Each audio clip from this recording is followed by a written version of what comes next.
इतना अच्छा काम कर रहे हैं। अभी हम लोग विकास यात्रा में निकल रहे हैं। भैया रो राम राम नमस्कार। बुंदेली बौछार की बुंदेली यात्रा है नौगांव महाराजपुर विधानसभा क्षेत्र में, और हमारे संग है मानिक चंद चौरसिया जी, जो ये पूरे क्षेत्र के समाज सेवी भी हैं, व्यापारी भी हैं, राजनीतिक भी हैं और कई सारे सामाजिक क्षेत्रों में लगातार सक्रिय रहते हैं। मानिक भाई साहब, चुनावी राजनीति, व्यापारिक काम और समाज सेवा, तीन ही चीजन को संयुक्त गठबंधन है आपके संग है, तो इसको कैसे का आगे बढ़ाओ और का आगे की तैयारी है? देखिए भाई, जीव को उपार्जन के लिए तो आदमी को काम करना ही पड़ता है।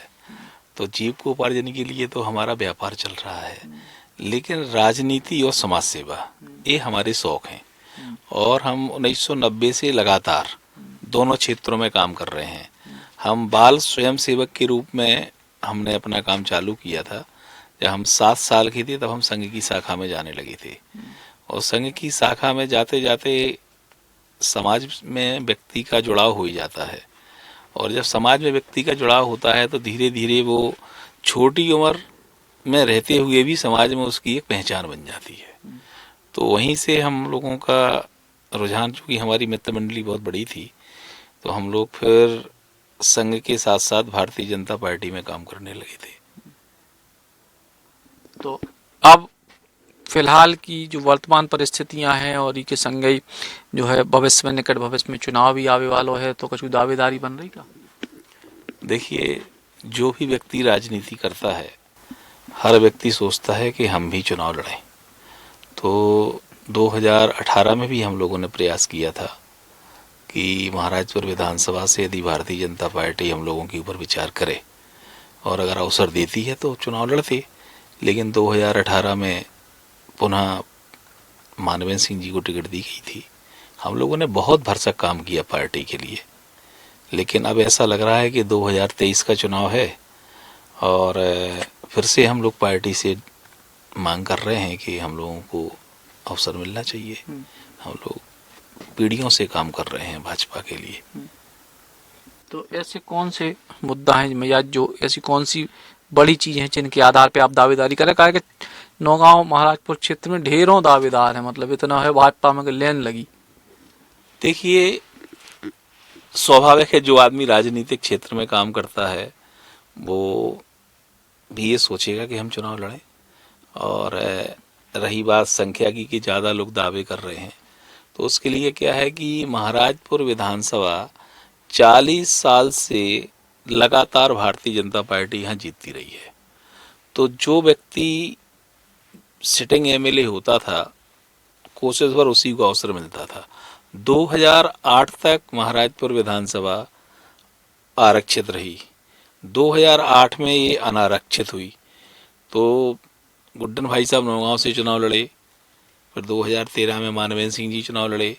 महाराजपुर एक बहुत बड़ा नगर है और उस नगर के मैं बात कर रहा हूँ आपके सामने, जिस नगर से बुंदेलखंड में भारतीय जनसंघ की उत्पत्ति हुई है।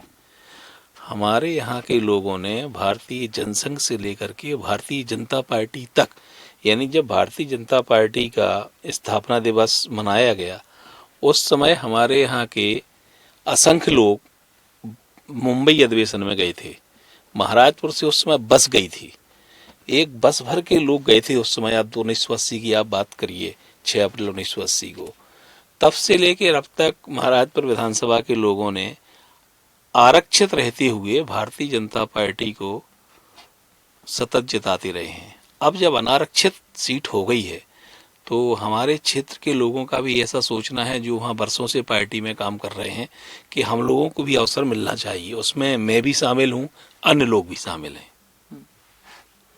तो अब फिलहाल कांग्रेस पार्टी के विधायक हैं, तो उनके खिलाफ भारतीय जनता पार्टी के जब इतने सारे लोग आपस में ही दावेदारी कर रहे हैं, तो जो कांग्रेस के विधायक हैं उनकी कमी कैसे निकाल पा रहे होंगे? तो दावेदार तो कांग्रेस में भी हैं, भले ही कांग्रेस के एमएलए हैं यहाँ, लेकिन उनका भी सार्वजनिक विवाद हो रहा है। कांग्रेस के लोगों में आपस में लड़ाई झगड़े हो रहे हैं और हजारों लोगों के सामने हो रहे हैं। हम लोग तो दावेदारी एक अलग विषय है हम लोगों में, लेकिन आपसी भाईचारा तो बहुत है। जिसको टिकट मिलेगी सब लोग उसके साथ रहेंगे, उसके लिए काम करेंगे। लेकिन जी तरीके से बहुत सारे दावेदार हैं, तो उन दावेदारों के बीच जैसे आपने कही कि आप शुरू से जनसंघ की पृष्ठभूमि आरएसएस या संघ की शाखा से जुड़े रहे, तो मुद्दा कौन से हैं महाराजपुर क्षेत्र में जिनको आप अपने तरीके से पार्टी को बताने को प्रयास कर रहे हैं? देखिए भाई, मुद्दा तो ऐसा है कि हमारे आदरणीय मोदी जी ने और आदरणीय शिवराज जी ने मुद्दा तो कोई छोड़ा नहीं है, हैं? इतना अच्छा काम कर रहे हैं। अभी हम लोग विकास यात्रा में निकल रहे हैं और अधिकांशतः जितने लोग दावेदार हैं सब लोग हम लोग विकास यात्रा में एक साथ जा रहे हैं और सब लोग आदरणीय मोदी जी की, आदरणीय शिवराज जी की योजनाएं पब्लिक के सामने बता रहे हैं और जिनकी समस्याएं हैं भी उनका वहीं मौके पर निपटारा कर रहे हैं। अभी हमारे यहाँ जो मुख्य समस्या है वो समस्या ये है कि हमारे यहाँ उर्मिल बांध है, बहुत बड़ा उर्मिल बांध है, लेकिन वो पूरा बांध भर नहीं पाता है। उसमें बारिश कम होने के कारण पूरी तरीके से जब वो भर नहीं पाता है तो उससे जो सिंचाई का रकबा है करीब 9,800 हेक्टेयर में पानी मिलता है मध्य प्रदेश को, लेकिन पर्याप्त मात्रा में बांध न भरने के कारण किसानों को पानी नहीं मिल पाता।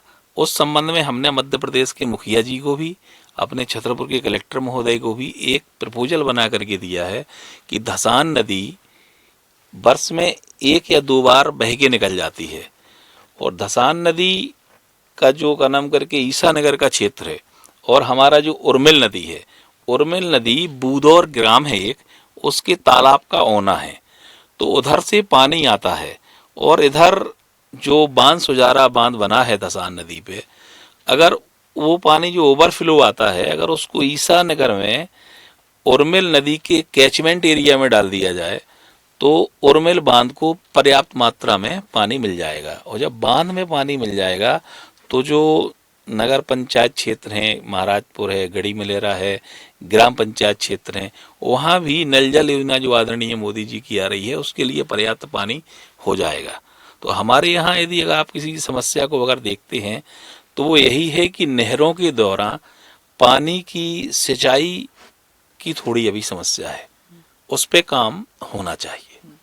तो महाराजपुर क्षेत्र में पानी की सिंचाई की व्यवस्थाओं की जो है समस्या है और ई के संगे ही जो विधानसभा को जो चुनाव आवे वालो है अगले कछु महीना में, उके लाने महाराजपुर नौगांव क्षेत्र से भारतीय जनता पार्टी के तमाम सारे नेताओं की दावेदारी है। लेकिन मानिकचंद चौरसिया जी को कहबो कि जी तरीके से वे लंबे समय से भाजपा से जुड़े रहे, संगठन के लाने समर्पित रहे और क्षेत्र के विकास के लाने कछु सोच है, उसे अगर उनको मौका मिले तो वे निश्चित तौर पर बेहतर परिणाम दे सकते हैं। सचिन चौधरी, बुंदेली बौछार के लाने।